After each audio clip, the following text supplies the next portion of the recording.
ہماری اس بزم کے اندر ملک پاکستان کے نامور مفتی جو چینل 92 کے ڈائریکٹر مذہبی امور ہیں اور صبح نور کے پروگراموں کے علاوہ اور بھی بہت سارے پروگراموں میں علم کی کرنیں نشاور فرماتے ہیں، ان کی گفتگو کا انداز بڑا خاص ہے۔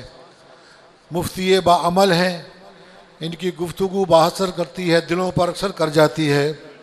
میں نے کراچی کے ایک بزرگ حافظ غلام محمود چشتی نظامی رحمۃ اللہ علیہ کی صحبت میں 3 سال کا وقت گزارا۔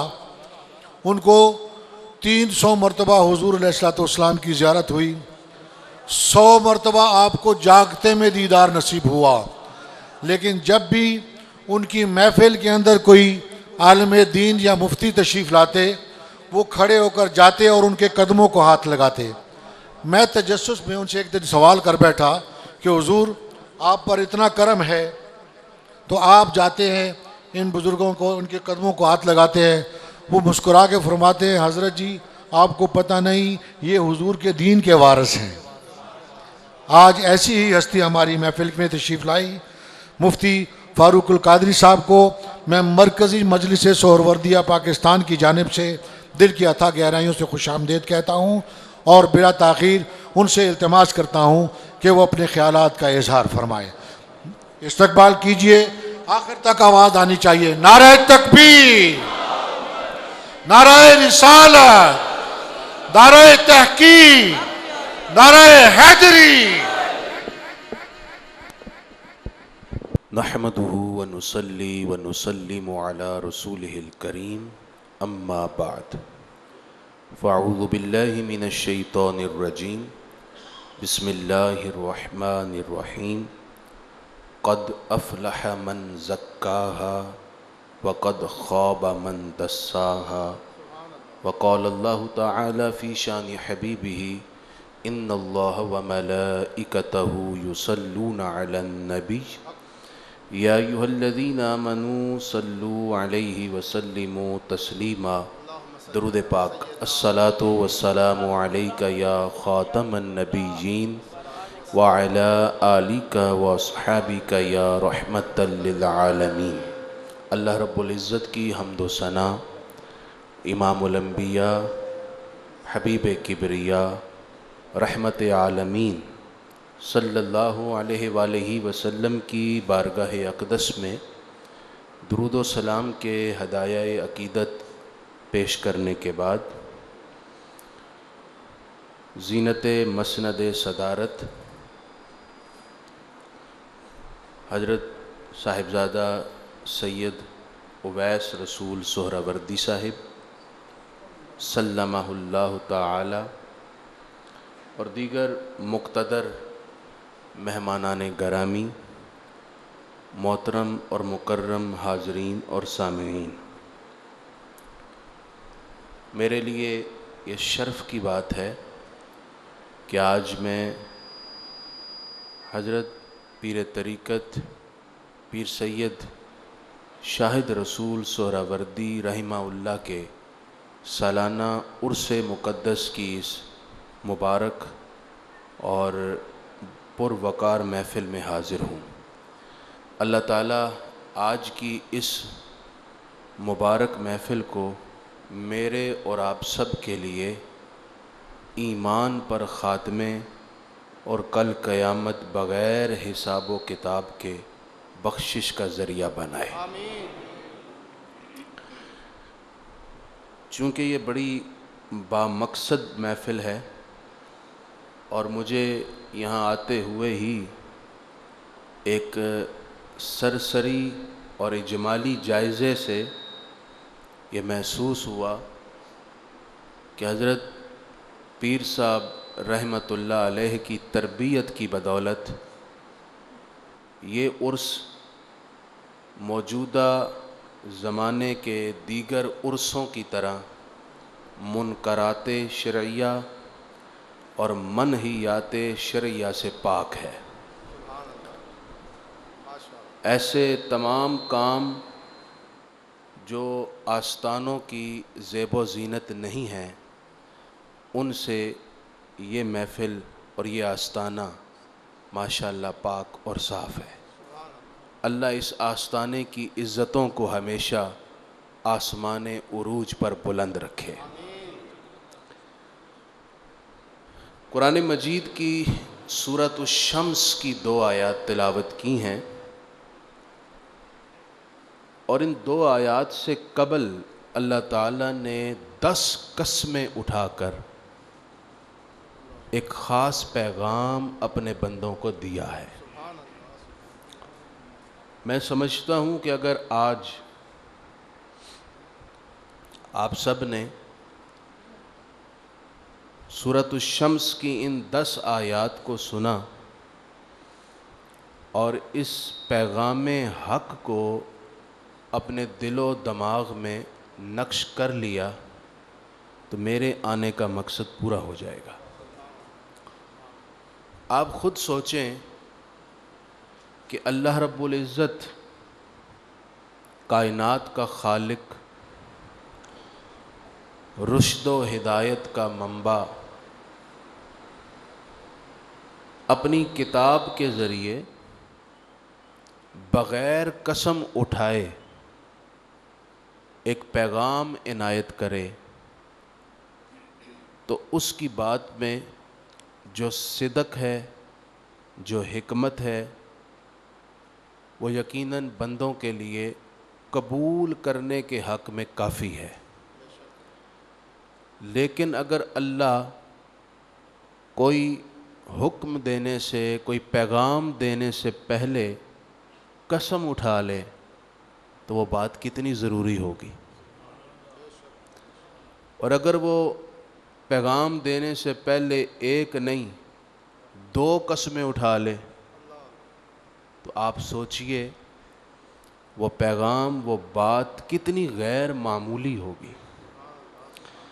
اور اگر اللہ رب العزت 1 2 3 4 5 نہیں 10 قسمیں اٹھا کر کوئی پیغام اپنے بندوں کو دے تو وہ پیغام ان بندوں کے لیے کس قدر اہم اور امپورٹنٹ ہوگا۔ اللہ تعالیٰ نے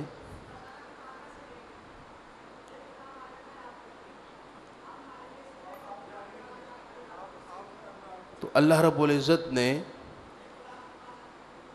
10 قسمیں اٹھا کر اپنے بندوں کو ایک پیغام دیا۔ اب آئیے وہ آیات سنیے۔ اللہ تعالیٰ ارشاد فرماتا ہے وَالشَّمْسِ وَضُحَاهَا، کہ مجھے سورج کی قسم اور اس کی روشنی کی قسم، وَالْقَمَرِ إِذَا تَلَاهَا، اور مجھے چاند کی قسم جب وہ سورج کے پیچھے آتا ہے، وَالنَّهَارِ إِذَا جَلَّاهَا، اور مجھے دن کی قسم جب وہ ہر طرف روشنی پھیلا دیتا ہے، وَاللَّيْلِ إِذَا يَغْشَاهَا، اور مجھے رات کی قسم جب وہ چھا جاتی ہے، وَالسَّمَاءِ وَمَا بَنَاهَا، اور مجھے آسمان کی قسم اور اس کی قسم جس نے آسمان کو بنایا، وَالْأَرْضِ وَمَا طَحَاهَا، مجھے زمین کی قسم اور اس کی قسم جس نے زمین کو پھیلایا، وَنَفْسٍ وَمَا سَوَّاهَا، اور مجھے نفس کی قسم اور اس کی جس نے نفس کو درست اور صحیح بنایا۔ اب کتنی قسمیں ہو گئیں، اور قسمیں بھی معمولی نہیں ہیں۔ اللہ تعالیٰ کی قدرت کے مظاہر میں جو بڑے بڑے اس کی قدرت کے مظہر اور نشان ہیں، رب العزت نے اپنی قدرت کے ان بڑے نشانوں کی قسمیں اٹھائیں، یعنی دوسرے لفظوں میں یہ کہہ لیجئے کہ قسموں کی فہرست میں جو سب سے بڑی قسمیں ہو سکتی ہیں اللہ رب العزت نے وہ بیان کی، اور ان قسموں کے بیان کے بعد اب پیغام حق بندوں کی طرف آ رہا ہے۔ اتنی قسمیں سورج کی، اس کی روشنی کی، دن کی، رات کی، آسمان کی، زمین کی، زمین کے پھیلنے کی، آسمان کے بنانے کی، نفس کی، اور پھر نفس کو سنوارنے کی، اتنی قسمیں اٹھا کر اللہ تعالیٰ بندوں کو جو حکم جاری کرتا ہے وہ ہمارے لیے ہمارا مقصد حیات ہے، وہ ہمارا اس کرۂ ارضی پر جینے کا بنیادی ٹارگٹ ہے۔ لیکن اس سے پہلے کہ میں وہ پیغام سناؤں، میں یہ گزارش کرنا چاہتا ہوں، آج ہماری مسلمانوں کی اکثریت کو اس مقصد کا پتہ ہی نہیں ہے۔ ایک وہ شخص ہوتا ہے جو بیمار ہے اور اس کو اپنی بیماری کا علم ہے، اس کے لیے علاج کرانا آسان ہے، بیماری کے مطابق وہ علاج کروا لے گا۔ لیکن ایک شخص بیمار ہے اور وہ یہ ماننے کو تیار نہیں کہ میں بیمار ہوں، یا بیمار ہے لیکن اسے اپنی بیماری کا علم ہی نہیں ہے، تو وہ علاج کیا کروائے گا؟ ہماری پرابلم یہ ہے، ہمیں اس پیغام کا پتہ ہی نہیں تو اپنی ذات پر اپلائی کیا کرنا ہے، اور اس پیغام کے مطابق زندگی کیسے بسر کرنی ہے جب پتہ ہی نہیں ہوگا۔ تو اللہ تعالیٰ رب العزت نے اسی لیے اس کی امپورٹنس، اس کی غیر معمولی اہمیت کو واضح کرنے کے لیے اتنی قسمیں بیان کر کے اپنے بندوں کو یہ پیغام سنایا ہے۔ فَأَلْهَمَهَا فُجُورَهَا وَتَقْوَاهَا، انسان کے نفس میں نیکی اور بدی کی تمیز رکھی۔ اب وہ پیغام سنایا جا رہا ہے، وہ پیغام یہ ہے، قَدْ أَفْلَحَ مَنْ زَكَّاهَا، کہ اے بندو تم میں سے کامیاب وہ ہوگا جس نے اپنے نفس کو پاک کر لیا۔ وَقَدْ خَابَ مَنْ دَسَّاهَا، اور تم میں سے تباہ و برباد وہ ہوگا جس نے نفس جیسے سچے نگینے کو آلودہ اور گندا کر لیا، جس نے اپنے نفس کی، اپنے باطن کی، اپنے دل کی پاکیزگی اور تزکیہ کرنے میں کامیابی پا لی، وہ کامیاب ہو گیا، وہ اپنی منزل اور مراد کو پا گیا۔ اور جس نے اپنے نفس، اپنے دل، اپنے باطن کی پاکیزگی نہ کی، نہ کرنے کی کوشش کی، نہ کرنے میں مگن ہوا، وہ ناکام، نامراد، تباہ اور برباد ہو گیا۔ یہ قرآن مجید کا پیغام ہے۔ اب ہم ان آیات کی روشنی میں اپنا جائزہ لیں کہ ہم نے اپنے نفس کو پاک کرنے کے لیے، اپنے دل کو دھونے کے لیے کیا کوشش کی ہے۔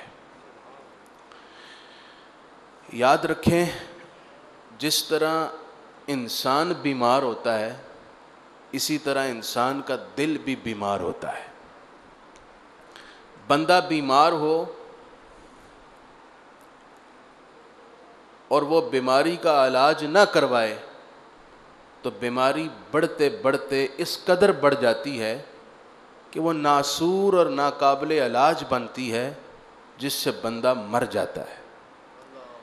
یوں ہی انسان کا جو باطن اور دل ہے، یہ بیمار ہو جائے اور اس کا علاج نہ کروایا جائے تو بندہ علاج نہ کروانے کی وجہ سے مزید دل کی بیماری میں آگے بڑھتا ہے، اور دل اس قدر بیمار ہوتا ہے پھر وہ ناقابل علاج ہو کر باطنی موت تک پہنچ جاتا ہے۔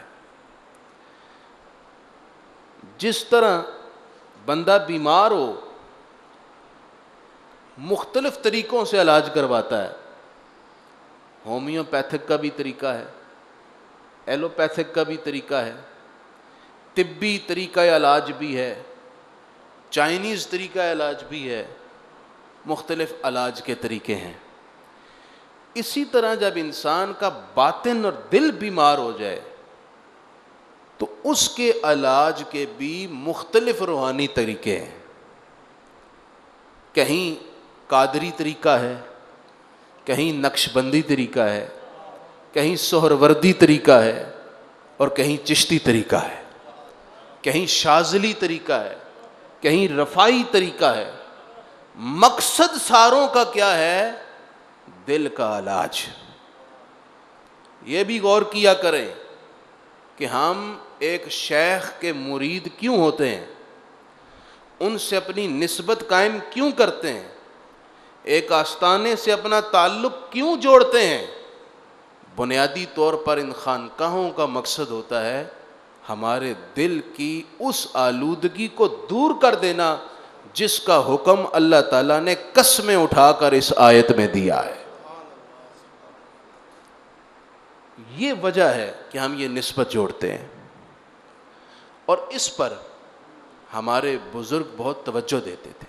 خود حدیث شریف میں بھی اس کی بہت ساری مثالیں موجود ہیں۔ سب سے پہلے بیمار کو بیماری کی تشخیص کروانی پڑتی ہے۔ تشخیص ٹھیک ہو جائے تو علاج درست ہوتا ہے، علاج فائدہ مند ہوتا ہے۔ اگر درد ہے گردے میں اور دوائیاں دل کی کھاتا رہے تو وہ ٹھیک ہونے کے بجائے نئی خرابی میں مبتلا ہو جائے گا۔ یوں ہی روحانی کمزوری کیا ہے، اس کی تشخیص بہت ضروری ہے، اور یہ تشخیص کرتا ہے شیخ، یہ تشخیص کرتا ہے شیخ کامل۔ وہ بتاتا ہے، وہ سمجھتا ہے کہ اس میں پرابلم کیا ہے اور اس کا علاج کیا ہے۔ لیکن اس کے لیے سب سے پہلے بیمار کو اپنی بے چینی اور اپنی فکر بتانی پڑتی ہے۔ ایک صحابی تھے حضرت حنظلہ رضی اللہ تعالیٰ عنہ، یہ غسیل الملائکہ ہیں۔ جب ان کی شہادت ہوئی تو فرشتوں نے آ کر ان کو غسل دیا تھا۔ حضرت حنظلہ رضی اللہ تعالیٰ عنہ ایک رات بڑی فکر اور بے چینی میں جاگ رہے ہیں۔ بیگم صاحبہ نے پوچھا کہ آج آپ کی عجیب و غریب حالت ہے، آرام کرنے کے بجائے آپ جاگ رہے ہیں اور بے چین ہیں، وجہ کیا ہے؟ تو حضرت حنظلہ کہنے لگے، نافق حنظلہ، نافق حنظلہ، میں حنظلہ منافق ہو گیا ہوں، میں اس لیے بے چین ہوں کہ میرے دل میں نفاق اتر گیا ہے۔ کہا، آپ کیسی بات کر رہے ہیں؟ آپ تو صحابی رسول ہیں، آپ تو رسول اللہ کی مجلس اور صحبت میں بیٹھنے والے ہیں، یہ بات آپ کو زیب نہیں دیتی؟ کہا، اسی بات سے تو پریشان ہوں کہ جب رسول اللہ کی مجلس میں بیٹھتا ہوں تو کیفیت ایسی ہوتی ہے کہ دنیا اور اس کے سارے مال و متاع کی میری نظر میں کوئی پرواہ اور حیثیت نہیں ہوتی، لیکن جب اٹھ کے گھر آتا ہوں تو وہ کیفیت قائم نہیں رہتی جو دربار رسالت میں مجھ پر طاری ہوتی ہے۔ وہاں کیفیت اور، گھر میں کیفیت اور۔ یہ نفاق ہی تو ہے، میں منافق ہو گیا۔ اب دیکھیں صحابی رسول کو اپنے دل کی فکر کتنی تھی، اپنی سوچ کی فکر کتنی تھی، اپنی کیفیت کے بارے میں فکر کتنی تھی۔ اس فکر جو فکر مردہ ہے اس کو زندہ کرنے کی آج ضرورت ہے۔ آج ہمیں پرواہ ہی کوئی نہیں ہے، نماز چھوٹتی ہے چھوٹ جائے، ذکر الہی کر رہے ہیں، کیفیت طاری نہیں ہو رہی، کوئی پرواہ نہیں، دروشی پڑھا نہیں پڑھا کوئی پرواہ نہیں۔ دین کے حوالے سے ہماری سوچ اور فکر کیا ہے، کوئی پرواہ نہیں۔ جب پرواہ ہی نہ ہو تو یہ فکر مردہ ہے۔ اس کو زندہ کرنے کی اولاً ضرورت ہے. حضرت حنظلہ رضی اللہ تعالیٰ عنہ تربیت کر رہے. کہا اچھا آپ آرام کریں, صبح حضور فجر کی نماز آئیں گے تو جا کر انہی سے اپنا مسئلہ پوچھ لیجئے گا. کہاں یہ بات درست ہے. صبح کی اذان حضرت بلال کی آواز میں گونجی. حضرت حنظلہ اٹھے اور تیز تیز مسجد نبوی کی طرف چل پڑے. جا کر مسیحا مدینہ سے اپنے باطن کا علاج کرواتا ہوں. اسی دوران جناب صدیق اکبر بھی اپنے گھر سے نکلے تو دیکھا حضرت حنظلہ تیز تیز جا رہے. کہا حضرت رکو, اتنا تیز؟ کہا حضرت حضور کی بارگاہ میں جا. کیا بات ہے, فکر مند لگ رہے ہو؟ کہا حضرت نافق حنظلہ, حنظلہ منافق ہو گیا. کہا حنظلہ کیسی بات کر رہے ہو؟ کہا حضور جب میں حضور کی مجلس میں بیٹھتا ہوں تو کیفیت کچھ اور ہوتی ہے, گھر آتا ہوں کیفیت کچھ اور. اسی بات نے مجھے بے چین کر رکھا ہے. حضرت صدیق اکبر نے کہا یار یہ تو ہمارے ساتھ بھی کیفیت ہے, چلو پھر مل کر مسیحا مدینہ کی خدمت میں چلتے ہیں. دونوں پہنچ گئے دربار رسالت میں. سید المرسلین, امام الانبیاء, سید الاطباء صلی اللہ علیہ وآلہ وسلم نماز کے بعد گھوم کر اپنے اصحاب کی طرف متوجہ ہوئے. حضرت حنظلہ نے اپنا درد بیان کیا تو رحمت عالمین صلی اللہ علیہ وآلہ وسلم نے فرمایا کہ اے حنظلہ پریشانی اور فکر کی بات نہیں ہے, یہ تو وقت کی بات ہے. تمہارے ساتھ جو کیفیت ہے یہ وقت کی بات ہے. میرے پاس جب بیٹھتے ہو وہ وقت کچھ اور ہوتا ہے, میرے قرب کی وجہ سے تمہارے دھیان, تمہاری فکریں کہیں نہیں جاتی, وہ دھل جاتی ہیں, تمہارے نفوس زکیہ ہو جاتے ہیں اور تمہاری توجہ اور تمہاری کیفیت میری طرف رہتی ہے. اور جب تم اٹھ کے گھر چلے جاتے ہو مجلس بدل جاتی ہے, کیفیت بدل جاتی ہے. اس لیے پریشانی کی بات نہیں. اس بات کو یوں سمجھیے, یہ آپ نے سمندر کو دیکھا ہوگا, اس کا پانی ایک مخصوص رفتار میں روزانہ کی بنیاد پر اپنا سفر کرتا ہے, لہریں چل رہی ہوتی ہے. لیکن جیسے ہی 14ویں کا چاند نکلتا ہے اس شب کو آپ سمندر کی موجوں اور لہروں کو دیکھیں تو آپ کو اس میں ایک وجد نظر آئے گا, ایک تلاطم نظر آئے گا. نہریں رقص کر رہی ہوتی ہیں, کبھی چھلانگ لگا کے اوپر, کبھی نیچے.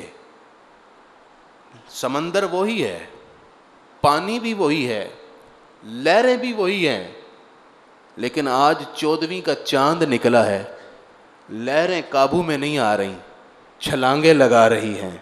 بس اتنی سی بات ہے.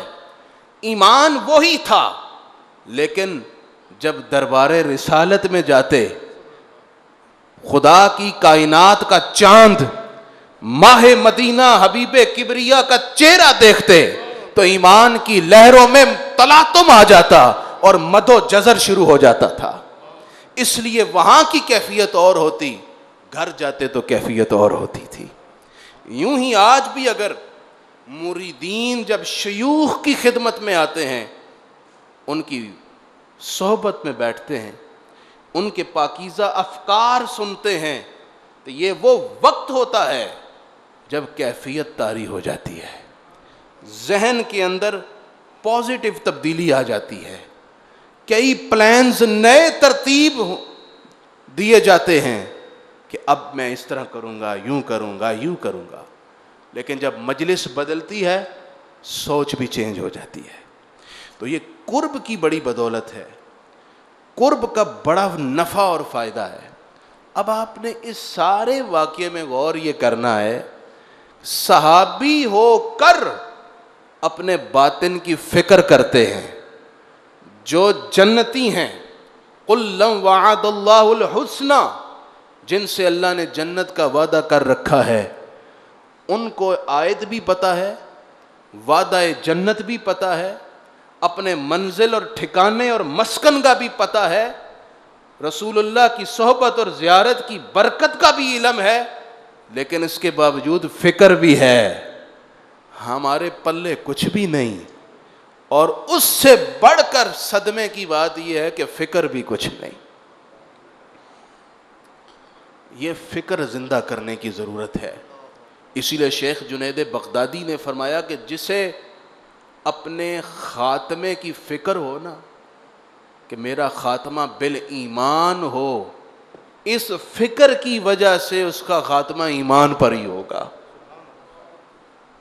فکر جو ہے یہ بندے کو اس راستے پر چلا دیتی ہے جس کی وہ فکر کر رہا ہے۔ حضرت سیدہ کائنات حضرت سیدہ فاطمہ زہرا سلام اللہ علیہا اپنے بچوں حسنین کریمین کی کیفیت کو قائم کرنے کے لیے اور ان کے باطن اور دل تو پاک اور صاف تھے، ان کے ذریعے سے امت کی ماؤں کو اپنی اولادوں کا دل اور باطن صاف رکھنے کے لیے، آلودگی سے بچانے کے لیے تربیت فرما رہی ہیں۔ لیکن اس سے پہلے مجھے ایک حدیث یاد آ گئی ہے امام حسن مجتبیٰ کی نسبت سے، کہ ایک دفعہ آپ نے صدقے کی ایک کھجور اٹھا کر کھا لی۔ نبی اکرم رحمت عالم صلی اللہ علیہ وآلہ وسلم نے دیکھ لیا، آپ نے فرمایا کخ کخ جلدی سے نکالو نکالو، منہ سے باہر نکال دی۔ حضرت امام حسن کے منہ سے صدقے کی کھجور باہر نکال دی۔ اس وقت حضور نے ایک بات ارشاد فرمائی۔ امام حسن کہتے ہیں حفظت من رسول اللہ صلی اللہ علیہ وسلم، فرماتے ہیں مجھے وہ بات ایسی یاد ہوئی کہ میں کبھی نہیں بھولا۔ اور اس ایک بات کو اہل طریقت کہتے ہیں کہ یہ طریقت کی کنجی ہے۔ جو حضور نے دو لفظ ارشاد فرمائے، یہ طریقت کی کنجی ہے۔ حضور نے فرمایا اے حسن دع ما یریبک الی ما لا یریبک، صرف اتنی سی بات۔ میرے حضور کا معجزہ تھا، الفاظ قلیل ہوتے اور معانی کا سارا جہان اس کے اندر ڈال دیتے تھے۔ فرمایا کہ بیٹا حسن، پیغام امت کے لیے تھا، وہ کام یا وہ شے جس کے جائز یا حلال ہونے میں تمہیں شک ہو اس کو چھوڑ دو، اور وہ کام یا وہ شے جس کے جائز یا حلال ہونے کا تمہیں یقین ہو اس کو کر لو۔ یہ کتنا سادہ سا اصول ہے۔ جس کام کے جائز یا حلال ہونے کا تمہیں یقین ہے وہ کرو، اور جس کا تمہیں شک بھی ہے اس کو چھوڑ دو۔ یعنی ایک ہے جو واضح طور پر حرام یا فسق یا گناہ یا معصیت ہے، اس کو تو چھوڑنا ہے ہی، کیونکہ وہ ایک ایسا زہر ہوتا ہے جو سارے پاکیزگی کے ڈھیر کو بھی جلا کر راکھ کر دیتا ہے، برباد کر دیتا ہے، ویسی آگ ہے، اس سے تو بچنا ہے ہی۔ لیکن بعض ہوتے ہیں خفیہ وائرس جو نظر نہیں آتے، جیسے یہ کرونا وائرس ہے، اسی طرح بعض خفیہ روحانی وائرس بھی ہیں، اور وہ کیا ہے؟ مشکوک شے، جس کے جائز یا حلال ہونے میں آپ شک میں پڑ گئے، یار ہے کم پتہ نہیں صحیح ہے یا نہیں، دو مولوی صاحب کہہ رہے ہیں ٹھیک ہے، دو کہہ رہے ہیں ٹھیک نہیں ہے، تو آپ شک میں پڑ جائیں گے نا، تو چھوڑ دیں اس کو، رہنے دیں۔ ایسے آج لوگ 3 طلاقیں دے کر کچھ علماء کے پاس جاتے ہیں، وہ کہتے ہیں نہیں 3 طلاقیں ہو گئی ہیں، اب رجوع نہیں ہو سکتا۔ پھر کچھ کو ڈھونڈتے ہیں، وہ کہتے ہیں ٹھیک ہے یار جان دے، کچھ نہیں ہویا، جا کے رجوع کر لو۔ چلے کم از کم آپ شک میں تو پڑ گئے ہیں، کہ چند کہہ رہے ہیں ناجائز ہے، رجوع نہیں ہو سکتا، طلاق واقع ہو چکی ہے، چند کہہ رہے ہیں کہ گنجائش ہے، تو آپ شک میں تو کم از کم پڑ گئے ہیں نا. تو حضور نے کیا فرمایا؟ جس میں شک میں پڑ جائیں وہ کام چھوڑ دیں. تو یہ خفیہ وائرس ہے، مشکوک چیز. اس روحانی خفیہ وائرس سے بھی ایمان کو بچانا ہے تاکہ یہ نقصان نہ دے. اب سیدہ کائنات حضرت سیدہ فاطمہ زہرا کیسے تربیت کرتی تھی سلام اللہ علیہ. ایک مرتبہ حضرت سیدہ کائنات اپنے شہزادگان کے ساتھ آ رہی ہیں. حسن و حسین رضی اللہ تعالیٰ عنہما ساتھ ہیں.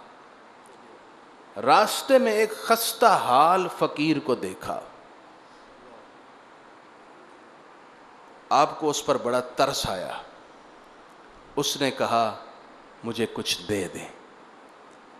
اب سیدہ کائنات سلام اللہ علیہا زہد و تقوی کی امین تھی، پاس کچھ رکھتی نہیں تھی، جو آتا بانٹ دیا. جوڑنے والی طبیعت نہیں تھی.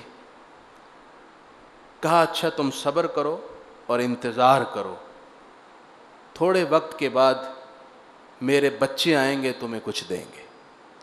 حسنین کریمین ابھی چھوٹے تھے عمر میں، ان کو گھر لائیں. گھر کے ایک حصے میں آپ نے ایک چادر رکھی ہوئی تھی، اور یہ وہ چادر تھی جو حضرت سیدہ خدیجہ الکبریٰ سلام اللہ علیہا آپ کی امی جان نے آپ کو جہیز میں دی تھی. یعنی کہ ماں تو پہلے فوت ہو گئی تھی، لیکن وہ اپنی بچی کو یہ چادر عطا فرما گئی تھی وصال سے قبل کہ بیٹی یہ تمہاری ہے، تمہارے ساتھ جائے گی. تو یہ چادر سیدہ کائنات نے سنبھال کے رکھی، اور جب مولا علی کے گھر آئیں تو یہ چادر ساتھ آئی. اب آپ سب بچیوں والے ہیں، آپ جانتے ہیں کہ بیٹی کے نزدیک ماں باپ کی دی ہوئی چیز کی کتنی اہمیت ہوتی ہے. اس میں سے ایک برتن گلاس ٹوٹ جائے تو اس کا دل ٹوٹ جاتا ہے. اس کی ایک قلبی ایک رغبت ہوتی ہے ماں باپ کی دی ہوئی چیزوں کے ساتھ. اب سیدہ کائنات کے پاس اور کچھ نہیں ہے، ماں کی دی ہوئی ایک چادر پڑی ہوئی ہے. اور چادر بھی کوئی عام نہیں ہے، خواتین عالم کی سردار سیدہ خدیجہ الکبریٰ کی چادر ہے. وہ چادر لی اور حسنین کریمین سے فرمایا کہ یہ چادر لو، جا کر فلاں یہودی دکاندار ہے اس کو بیچ آؤ. بہرے محتاج دلش گونا سوخت، با یہودی چادر خود را فروخت. علامہ اقبال نے جھوم کر لکھا، کہنے لگے کہ حسنین کریمین گئے اور جا کر وہ چادر ایک یہودی کو بیچی. جو ملا ماں جی کے کہنے پر جا کر اس خستہ حال فقیر کو دے آئے.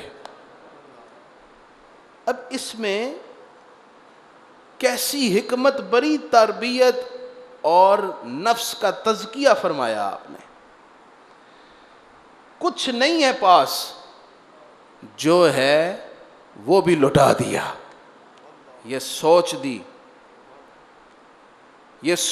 دی کہ خدا کی رضا کے لیے جو ہے وہ دے دو، اس سے جو تمہیں قرب میسر آئے گا یہ زیادہ قیمتی ہوگا. اور پھر خود نہیں کیا بلکہ اپنے شہزادوں کو بھیج کر یہ کام کروایا تاکہ بچوں کی پریکٹیکل تربیت بھی ہو جائے. یہ تھا وہ طریقہ جو بچپن سے ہی وہ نفوس قدسیہ اختیار فرماتے تھے. آج ہم میں سے بیشتر لوگ مسجد جاتے ہیں، بچوں کو ساتھ ہی نہیں لے کر جاتے. محفل میں آتے ہیں، بچوں کو لے کر ہی نہیں آتے. تو ان کی تربیت کیسے ہوگی؟ علامہ اقبال کہتے ہیں کہ علامہ اقبال تہجد گزار تھے. ان کی زندگی میں کبھی تہجد نہیں چھوٹی. جن دنوں میں وہ برطانیہ پڑھتے تھے وہاں بھی تہجد کی نماز سخت سردیوں میں بھی پڑھتے تھے. کہتے ہیں مجھے یہ عادت کیسے پڑی؟ 2 چیزوں کی مجھے عادت بچپن سے ہی تھی، ایک تہجد کی، دوسرا تلاوت کی. وہ اس طرح پڑی کہ روزانہ صبح والد صاحب مجھے اٹھا دیتے تھے. میری جب صبح آنکھ کھلتی تھی تو والد صاحب کی آواز سے کھلتی تھی. پھر میری عادت بن گئی خود اٹھنے کی، تو جب میں اٹھتا دیکھتا والد صاحب بیٹھے قرآن پڑھ رہے ہیں. میں نے تو ہمیشہ والد صاحب کو صبح جب آنکھ کھلی بیٹھ کر قرآن پڑھتے دیکھا. آج جب بچہ 9 بجے اٹھے گا اور ابا جی 10 بجے اٹھیں گے تو وہ بچہ نمازی بنے گا؟ اور جو بچپن میں نمازی نہیں بنتا وہ جوانی اور بڑھاپے میں بھی نہیں بن سکتا. حضرت علی سے کسی نے پوچھا حضور میں بچے کی تربیت کے لیے کیا کروں؟ فرمایا عمر کتنی ہے؟ کہا حضور 15 سال. فرمایا جو اس کی تربیت ہونی تھی ہو گئی ہے، تم نے تو اس کا قیمتی وقت ضائع کر دیا ہے. یہ ماں باپ کو سوچنا چاہیے. اگر وہ خود مائل نہیں ہوں گے اولاد کبھی اس ٹریک پر نہیں آئے گی. اب ہوا کیا جی؟ علامہ کہتے ہیں کہ میں روزانہ اس طرح والد صاحب کو دیکھتا تو پھر میں بھی قرآن پاک لے کر بیٹھ جاتا اور میں بھی قرآن کی تلاوت کرتا تھا. ایک مرتبہ میرے والد نے مجھ سے پوچھا، کیا اقبال تجھے پتہ ہے قرآن کی تلاوت کیسے کرتے ہیں؟ تو میں نے عرض کی ابو جی یہ میں نے قرآن کھولا ہے اور پڑھ رہا ہوں. فرمایا اسے تلاوت قرآن نہیں کہتے. میں نے کہا جی پھر تلاوت کیسے ہوتی ہے؟ اب دیکھیں کتنی اہم بات والد نے سکھائی، اور اس بات نے علامہ اقبال کو کہاں سے اٹھا کر کہاں پہنچا دیا. باپ کی ایک نصیحت جو اثر کرتی ہے وہ باہر کے ہزاروں علماء کی بھی نہیں کرتی. جو باپ بچپن میں تربیت کر دے وہ بڑی اثر انگیز ہوتی ہے. تو علامہ کہتے ہیں میرے والد نے کہا تجھے پتہ ہے قرآن کی تلاوت کیسے کرتے ہیں؟ اسلام کر لو. میں نے کہا جی آپ فرما دیں.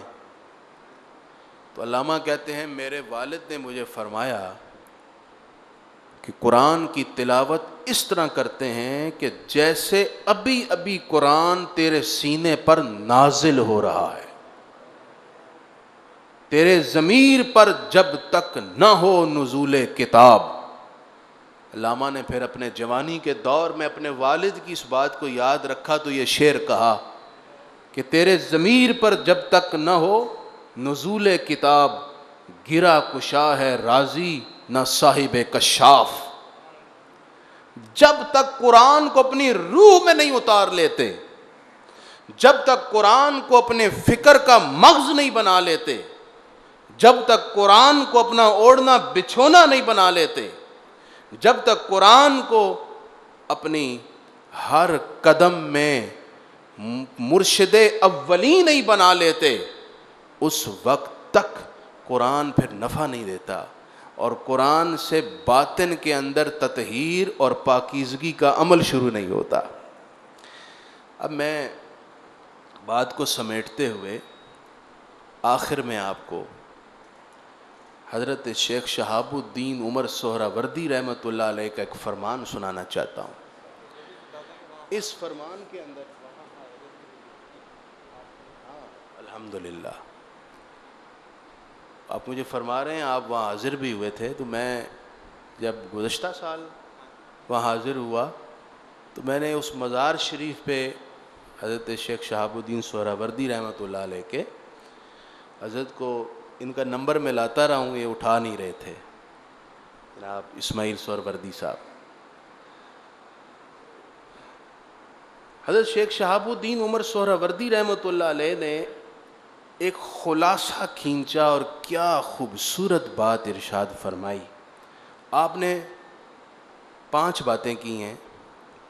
اور ان باتوں کے اندر طریقت کا نچوڑ ہے، ساری تصوف کا نچوڑ ہے. اور جو قرآن پاک کی آیت ہے نا، قد افلح من زکاہا، جس نے دل پاک کر لیا وہ کامیاب ہو گیا. وہ کیسے پاک ہوگا؟ وہ سارے طریقہ آپ نے ان 5 باتوں میں بیان کر دیا ہے. بس یہ نچوڑ ہے، اس پر عمل شروع کر دیں، انشاءاللہ سارے کام آسان ہو جائیں گے. پہلی بات ارشاد فرمائی تقوی اللہ فی السر والعلن، فرمایا جلوت میں اور خلوت میں اللہ سے ڈرنا ہے. جس طرح لوگوں کے سامنے معزز بنتے ہو اور اپنے دامن پر کوئی داغ نہیں لگنے دیتے، اپنی اس کیفیت کو اپنی خلوت کے اندر بھی قائم رکھنا ہے. جلوت اور خلوت ایک کر لیں، اور اللہ سے جس طرح جلوت میں ڈریں اس طرح خلوت میں بھی ڈر قائم رکھیں. یہ پہلی بات ارشاد فرمائی. دوسری بات ارشاد فرمائی اتباع السنتی فی الاقوال والافعال. رسول کریم صلی اللہ علیہ وآلہ وسلم کی اتباع آپ کے قول میں بھی اور آپ کے فعل میں بھی کرے. دیکھیں، ایک ہوتی ہے اطاعت اور ایک ہوتی ہے اتباع. سادہ سا مطلب آپ کو سمجھا دوں. کسی کی بات کو مان لینا یہ اطاعت ہے، اور کسی سے عشق کرتے ہوئے اس کی بات کو مان لینا یہ اتباع ہے. کہا کہ اتباع السنت فی الاقوال والافعال، حضور سے عشق اور محبت کرتے ہوئے آپ اور کے قول اور فعل کو اپنا اوڑھنا بچھونا بناؤ. یہ دوسری چیز ہے جو نفس کو، ظاہر کو، سب کچھ پاک کرے گی. تیسری بات ارشاد فرمائی، آپ نے فرمایا الاعراض عن الخلق فی الاقبال والاخبار. مخلوق سے بے پرواہ ہو جاؤ. کوئی تکلیف پہنچائے تو بھی پرواہ نہ کرو، کوئی تعریفیں کرے، آپ کی مدح کرے، آپ کی خوشامد کرے، اس کی بھی پرواہ نہ ہو. نہ کسی کی تعریف کی پرواہ کریں، نہ کسی کی ذم کی اور توہین کی پرواہ کریں اپنی ذات کے حوالے سے. اس طرح مخلوق سے بے پرواہ ہو جاؤ. چوتھی بات ارشاد فرمائی الرضا عن القلیل والکثیر، الرضا عن اللہ فی القلیل والکثیر.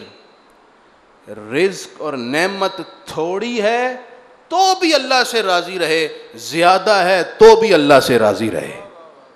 یہ چوتھی بات ارشاد. یہ کتنی اہم باتیں ہیں، ہر بات کی اپنے اندر ایک اہمیت ہے.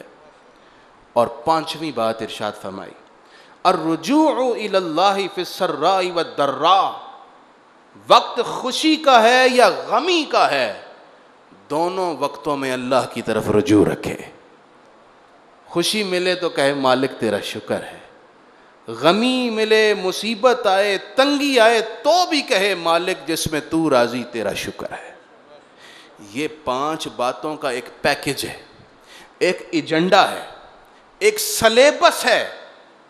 ایک سالک کے لیے، ایک خانقاہ سے محبت رکھنے والے، نسبت رکھنے والے شخص کے لیے حضرت شیخ شہاب الدین عمر سہروردی رحمۃ اللہ علیہ کے. اور یہ جو باتیں آپ نے ارشاد فرمائی ہیں صرف سلسلہ سہروردیہ کے لیے نہیں ہیں، یہ تمام سلاسل کے لیے، بلکہ میں سمجھتا ہوں سلاسل ہی نہیں، یہ تمام مومنین اور مسلمین کے لیے ہیں. جو اس کو اپنائے گا وہ قد افلح من زکاہا کا عملی مجسم صورت بن جائے گی، وقد خاب من دساہا، اور بربادی اور ناکامی سے محفوظ اور مامون ہو جائے گا. اللہ تعالیٰ میری اور آپ سب کی حاضری قبول فرمائے. وآخر دعوایا ان الحمد للہ رب العالمین.